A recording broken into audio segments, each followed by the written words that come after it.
नमस्कार, आप देख रहे हैं आपकी आवाज़, हमारे खास कार्यक्रम हाल दिल्ली में। आज हमारे साथ हैं संगीता जी, जो कि एक सीनियर जर्नलिस्ट हैं। आज हम उनसे बात करेंगे दिल्ली विधानसभा चुनाव पर। संगीता जी, आपका स्वागत है आपकी आवाज़। नमस्कार। आप सबसे पहला मेरा सवाल रहेगा, इस बार का विधानसभा दिल्ली का चुनाव क्यों खास है? क्यों खास है? इसलिए खास है कि दिल्ली राजधानी है, दिल्ली भारत की राजधानी, दिल्ली दिल्ली भारत का दिल है। और दिल्ली में एक अगर सरकार जिसकी बनी वो पूरे इंडिया में उसका इन्फ्लुएंस है। तो अभी इस हाल ही में इस इलेक्शन में 3 पार्टियां बहुत ही इम्पोर्टेंट रोल प्ले कर रही हैं।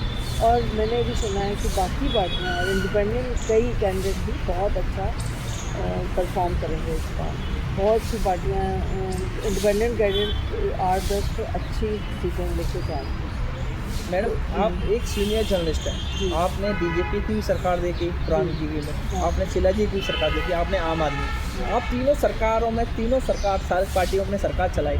आपको कौन सी क्या खास पाई तीनों में? देखो, जब बीजेपी की सरकार थी, मदन लाल खुराना की, बहुत अच्छे चीफ मिनिस्टर थे, उन्हें उतरना पड़ा था पद से। फिर वो आए आपके बाद साहिब सिंह वर्मा जी आए।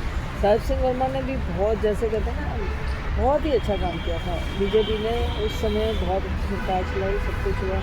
फिर अचानक से प्याज के मुद्दे पे सरकार को, फिर सुषमा स्वराज जी आई, उसके बाद में प्याज का कुछ मुद्दा खड़ा हुआ और फिर सरकार को छोड़ना पड़ा। उसके बाद शीला जी की सरकार भी बहुत अच्छी थी।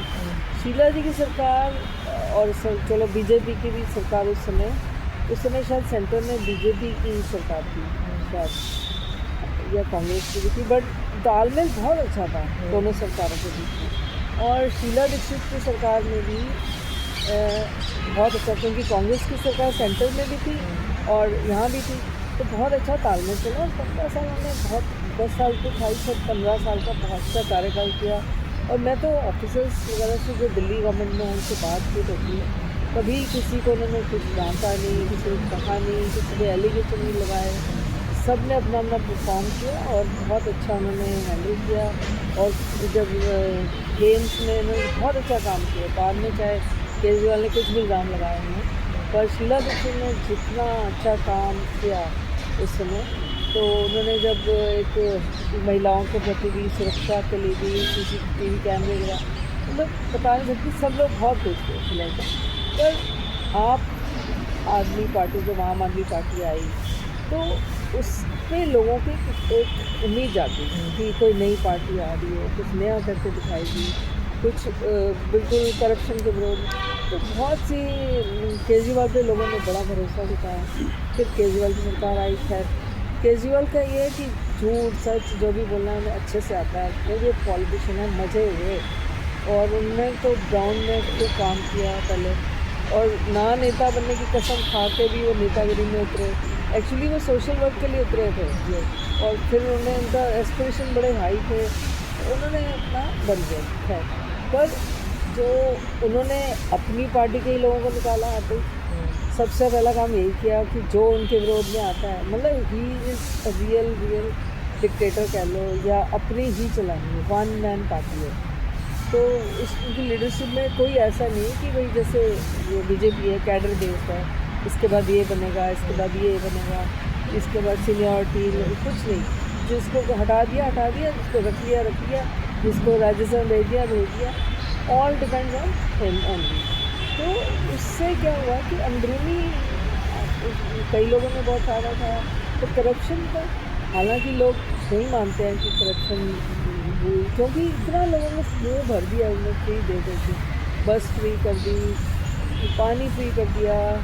उन्हें पता है मेरा वोटर यही है, वोटर को पूरा ही knows how to handle the voter. काम से कोई मतलब नहीं है उनको। गंदे नाले हैं, उनसे कोई गंदगी से किसी को कुछ नहीं लेना। फ्री पानी मिल रहा है, झुग्गियाँ जैसे भी हैं पास हुई नहीं है। अभी बीजेपी ने ही इतनी जो लोकेलिटीज़ को रेगुलराइज करा, वो उसमें आप आदमी पार्टी का कुछ नहीं था। सब कुछ पक्के, उनको कितनी अनरेगुलराइज कॉलोनीज थी, वो बीजेपी ने करी सारी। और फिर भी मतलब एक्चुअली देखो ना, राजधानी आपको लगती है क्या दिल्ली राजधानी कैसे दिखती है, ये हर कंट्री की राजधानी भी चमकती सुंदर फूलों से भरी हुई।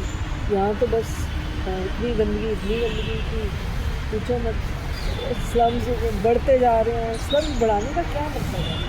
तो तुम्हें उनको अच्छे से रहने की जगह दो, ठीक है फ्री दो, बट अच्छे से तो एक उनको डिग्निटी से तो रहने का मौका दो। पक्के घर बनवा दो, कुछ कहीं करो, और कुछ नहीं।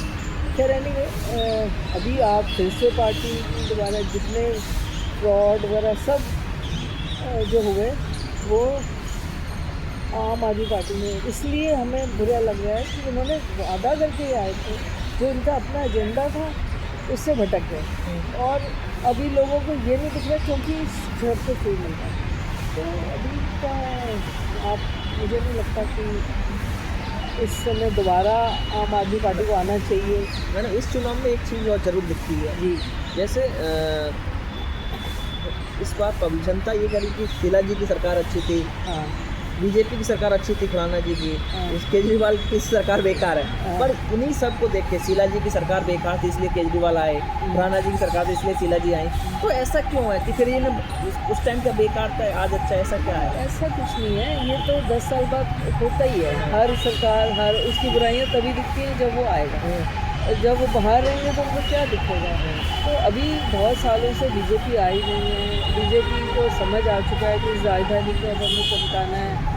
वो देश के बारे में सोच रहे हैं, उन्हें लॉन्गर स्ट्रैटेजी, हम शॉर्ट टर्म गोल्स नहीं हैं उनके लॉन्ग टर्म गोल्स हैं कि एक बार पूरा इंफ्रास्ट्रक्चर डेवलप करना है। अगर दिल्ली, अगर बीजेपी आ गई तो आप you will really see this as a capital, you will be proud of Delhi, मतलब ये होने वाला है। और मुझे पूरा विश्वास है कि अब जो जितना एलीट, जितना जो वोट नहीं डालता था, जो एक तबका है जो कि पढ़ा लिखा, वो क्षेत्र में कौन जाना है, किधर जाना है, तो वो वोट अगर डालेगा तो बीजेपी 100% जीतेगी। एक और चीज़ है मैम, जब केजरीवाल जी हमेशा आरोप लगाते रहे हैं हाँ कि मोदी जी मुझे काम नहीं करने दे रहे, हाँ, मोदी जी हमेशा आरोप लगाते हैं कि नेहरू जी मुझे काम नहीं करने दे रहे, इसके पीछे क्या लगता है? नहीं, नेहरू जी तो नहीं कहते मोदी जी कहते हैं कि उनकी पॉलिसीज़ ख़राब थी, अच्छा, जिसकी वजह से ये सब हो रहा है। आज के दिन काम तो करने दे रहे हैं, बट उनको ठीक करते करते, जैसे आप कश्मीर का इशू ले लो, इतने सारे कॉम्प्लिकेट करे हुए हैं नेहरू जी के टाइम, जबकि इंदिरा गांधी ने बहुत सॉल्व किया। अच्छा, ये कांग्रेस की बात नहीं है, ये बात है, इवन राजीव गांधी ने बहुत अच्छा काम किया। राजीव गांधी को तो ये जो काम किए सब, और इंदिरा गांधी ने भी जो काम किए बहुत अच्छे किए। और नेहरू जी को ये नहीं जाता कि उन्होंने बहुत सारे काम ऐसे किए हैं कि जो कि देश हित में नहीं थे, जो कि प्लीजिंग अपीजमेंट पॉलिसी थी, ऐसा था। इंदिरा गांधी के टाइम में देखो, इमरजेंसी में उन्होंने सब किसी ना भेदभाव किया, ना कुछ हिंदू मुस्लिम कुछ नहीं, जबकि मुस्लिम के उनसे कांग्रेस पार्टी से नाराज़ थे। इमरजेंसी में उनके सारा जामा उनसे तोड़ दिया, जो भी हुआ, मतलब उस समय मुस्लिम पार्टी जो अपीजमेंट की पॉलिसी नहीं काम किया उन्होंने जितना हो सकता था।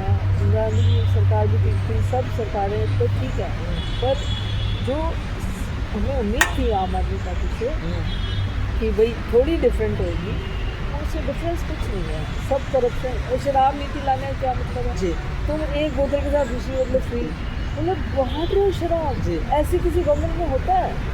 मतलब शराब बांट रहे हो लोग, शराब ड्राई डे करते हैं, औरतें देखती हैं उनके पति जा के पी रहे हैं, जो एक बोतल पीता था वो 2 बोतल पी रहा है, मतलब हेल्थ के अगेंस्ट जा रहे हो। इधर तुम कह रहे हो हम हेल्थ का वो चला रहे हैं, और इधर तुम शराब बांट रहे हो, क्या हेल्थ का तुम दोगे? मतलब क्या हेल्दी लिविंग है? तुम अपना खुद तो खांस रहे थे जब वोट हुई, और अब अपना शीश महल में बैठ के तुम्हें खांसी तो आ नहीं रही। यार इस बार शीश महल का मुद्दा बहुत गर्मा है। इस बार सरकार पता नहीं किसकी है नहीं। ये शीश महल का मुद्दा तो ये है कि वो कागजों में तो दिखाया उन्होंने इतना पैसा खर्चा है, सारा पैसा निकालने का, साइफन ऑफ करने का एक तरीका था। इतने के पर्दे दिखा दो, उन्हें सीधा कौन पूछेगा, पैसे खा जाओ, अच्छा, चाहे लगे चाहे वही खद्दर के होंगे, तभी तो कह रहे हैं आके देख लो। पर देख तो लो, पर पैसा तो निकल गया, कितने करोड़ रुपया जनता का पैसा। हाँ खा गए। जबकि वो कह रहे थे मैं मारुति कार पे जाऊँगा, मतलब अगर वो, आप ये देखो गांधी जी सिंपल रहते थे, एक धोती में रहते थे, रहते रहे ना। ये तो नहीं कहा कि जैसी पावर आ गई इन्होंने कोर्ट वोट करना शुरू किया, इन्होंने तो सारा उनका पूरा सिस्टम ही चेंज हो गया। अब उनके सारे ब्रांडेड कपड़े पहनते हैं, गाड़ियों में निकलते हैं, पूरा काफिला चलता है, लाखों रुपये खर्च होते हैं उनके ऊपर। तो उनका रहन सहन बदल गया है, उनका घड़ियाँ देख लो उनकी, हालांकि बाहर नहीं पहनते, बच्चे पहन रहे हैं फॉरन। तो ये spend lot of money on himself. और कितना पैसा शराब में कमाया गया। शराब में कमाना तो वैसे भी शराब लगा उनको, लगेगा मतलब लगना भी चाहिए मेरे हिसाब से, कि जिसने शराब बांटी हो, चाहे वोटों के लिए तो चाहे वैसे भी एक तरह से, तो उनके लिए नॉट गुड। मेरे हिसाब से तो उनको शराब का ही श्राप रखना चाहिए। और अभी उनको मैम एक और आज इस बार मुद्दा बहुत गरमाया है, बीजेपी हो, कांग्रेस हो, आम आदमी हो, महिलाओं के लिए बहुत मेहरबान हो रही है। इसको आप कैसे देखते हो? आप एक सीनियर जर्नलिस्ट, एक पढ़े लिखे। महिलाएँ तो ऐसी हैं जो पूरा घर संभालती। नहीं, महिलाओं के ऊपर मतलब कोई 2000 देगा कि कोई 2500 देगा, इसके पीछे कैसे देखते हो आप लोग? मैं बताती हूँ, देखो आज के डेट में महिलाएं ही सबसे ज़्यादा परेशान हैं जी, जो खासकर ऐसे तबके में जहाँ पे केजरीवाल जी का वोट बैंक है। एक तो वहाँ उन्होंने शराब खूब बिक रही है, आदमी मोस्टली देखो कमाने वाले कम है, औरतें ही कमा रही हैं वहाँ पे, बहुत लोग घर चला रहे हैं, ना कि कमाई रही हैं, बिल्कुल पूरा घर उनके है। उनको साइड से फ्री मिल जाए तो और क्या चाहिए। अभी मेरी बेटी, मेरे बच्चा देखो क्या, कभी बस फ्री मिली है, हमें तो हम आते हैं काम पे, हमें फ्री मिला हुआ है, पानी फ्री मिला, हम तो भैया उसी को नेचुरली वो तो है ही। पर इस समय ब्रॉडर इशू है कि देश का क्या हाल होगा जी।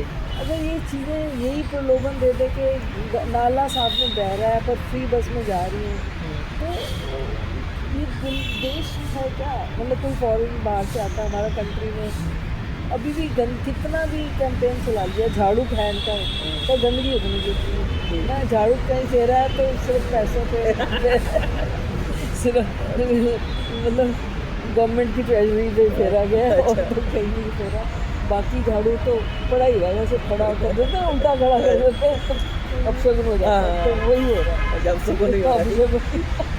होना भी चाहिए। एक्चुअली मैडम इस बार एक चुनाव में एक चीज़ और बहुत ज़्यादा दिख रही है, डिजिटल। पहले सोशल मीडिया चलता था कि सोशल मीडिया से चुनाव लड़ा जाता था, पर इस बार एक चीज़ आई, AI, आर्टिफिशियल इंटेलिजेंस, इसका बहुत यूज हुआ है। इससे क्या पब्लिक में कनेक्शन बनना, इंटरेक्शन करने का कोई नया तरीका आपको कैसे लगता है? AI जो है आर्टिफिशियल, आज के डेट में सबसे ज़्यादा मोस्ट प्रॉमिनेंट। आज हम जो काम 1 घंटे में करते थे वो 10 मिनट में हो जाती है। आप आर्टिकल देख लो, कुछ भी लिखो कि सेब के बारे में डिस्क्रिप्शन दो, लिखा देगा दिस इज द सेब, चाहे red colour, it is grown here, ये पूरी कहानी आपको लिख के दे देंगे। मैं खुद टाइप करती हूँ, आज एक स्पीच बोलनी है महिलाओं पे, पूरी फर्स्ट क्लास स्पीच बन के आ जाती है। तो इट इज़ हेल्पिंग एवरीबॉडी। और क्या है कि AI से you have a greater reach, लोगों तक पहुंचना है, जहाँ एक तुम करते हो डिजिटल मीडिया में तो 100 नहीं देता है। और टेली कॉलिंग भी AI से हो रही है आजकल, कॉलिंग में है ना AI से वो, और उसका रिस्पांस भी मिल रहा है, रिस्पांस तुरंत ही मिल रहा है, सेम डे तुम्हें फीडबैक मिल जाता है, और जबकि दूसरों से नहीं है। और आज के दिन में अभी हम इलेक्ट्रॉनिक वोटिंग मशीन पे आ गए हैं, तो हम AI में भी आ गए हैं। इंडिया बहुत तरक्की कर रहा है, और चाहे छोटे से छोटे तबके का आदमी को आज मोबाइल चलाना जी है ना, सब ऐप आते हैं, इतने इंटेलिजेंट हैं, मतलब हमारा कितना IQ है। इसलिए ये तो फ़ोन ने, AI ने रेवोल्यूशन लाया है। हम देश के मतदाताओं को, हमारे दर्शकों को क्या मैसेज देना चाहो? लास्ट समय आपका इंटरव्यू हो रहा है। अच्छा, आज देश के मतदाता, मतलब मुझे कहना है कि देश की तरफ देखो सबको, आज कंट्री की सिक्योरिटी, आज अपने आप को लगा के देखो कि देश हमारा कहाँ है जी आज की डेट में। और राजधानी दिल्ली ऐसी होनी चाहिए कि चमक जाए, और कम से कम आपस में सेंटर और स्टेट में तालमेल रहे, तभी विकास हो पाएगा जी। सबका साथ सबका विकास। अभी बीजेपी ने इंश्योरेंस दी है कि भाई कोई भी फ्री भी जो मिल रहा है तुमसे वापस नहीं लिया जाएगा, और भी दिया है, और फ्री के साथ साथ उन्हें रोज़गार दिए जाएंगे, और भी चीज़ें प्रदान की जाएंगी। और मेरा ख्याल है बीजेपी जीतेगी, अच्छे मार्जिन से जीतेगी। अच्छा, और अमित शाह ने तो 35 सीटें गई हैं, मैं 40 सीटों का दावा करती हूँ। 40 सीटें बीजेपी की मैं आपको आज अनाउंस कर अच्छा, आप एक जर्नलिस्ट हो के आप एक भविष्यवाणी कर रहे हैं। मैं भविष्यवाणी कर रही हूँ, और अगर ठीक हो जाए तो प्लीज़ अमित शाह जी को कहना मुझे ज़रूर बुलाना। हमसे बात करने के लिए बात धन्यवाद। करें, हाँ, thank you. संगीता जी हमसे बात करें। ये थी संगीता जी जो कि सीनियर जर्नलिस्ट हैं। नमस्कार।